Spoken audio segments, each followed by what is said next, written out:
youngest daughter with me for this week. And so we're going to get right into our devotion. We gather every week about this time, and I offer a word of grace. And this week, I want to talk about music. Music has a way of deeply touching our souls. I've often said that people are more than happy to have a middling at best sermon if the music throughout the worship service is top notch. And that's not a knock on myself, just a reality. Music can plumb the depths and reach into the crevices of the heart. It can change us from the inside out like few other things. It touches all of our emotions. There are songs that I turn to when I need a little pick-me-up. There are other songs I turn on when I want to sort of wallow in my hurt. There are still more songs that I turn on as a way of getting ready for church on Sunday mornings.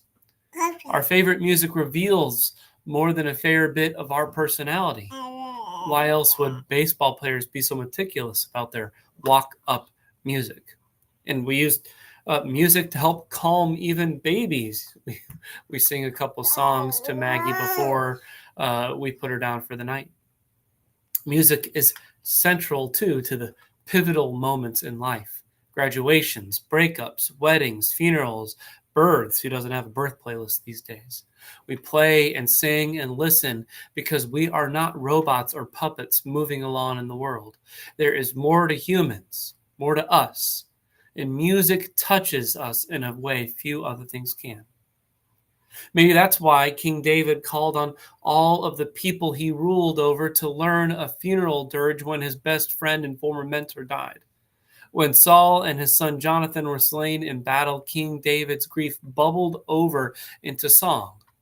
Simple words and testimony weren't enough. He wrote the lyrics, but then he set it to a tune and called on everyone, every last person, to learn and sing it with him. Music became the way the community joined in their leader's grief. Now, there's something to be said here about the communal nature of grief, but that's for another devotion. And the early church knew the power of music too. Paul recommended his churches continue to sing the songs of the faith in their meetings, even including one of the earliest Christian hymns in his letter to the Philippians. It's chapter 2, verses 6 through 11, if you want to see.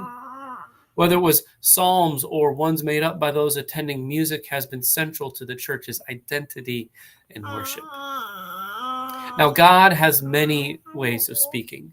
Scripture, preaching, acts of service, and prayers among them. But we would be mistaken if we didn't include music in the list. Indeed, it might be among the ways God continues to speak today.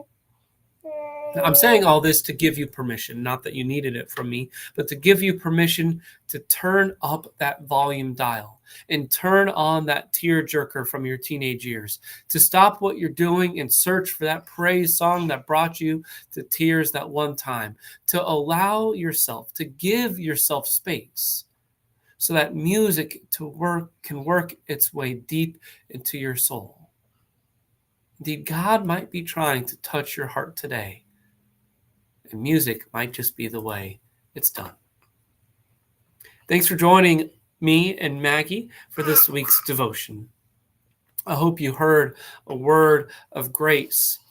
Please like or share with someone who you think needs to hear it. And maybe after we're done, you turn on music and just jam out. But if not, we'll see you on Sunday. May God be with you.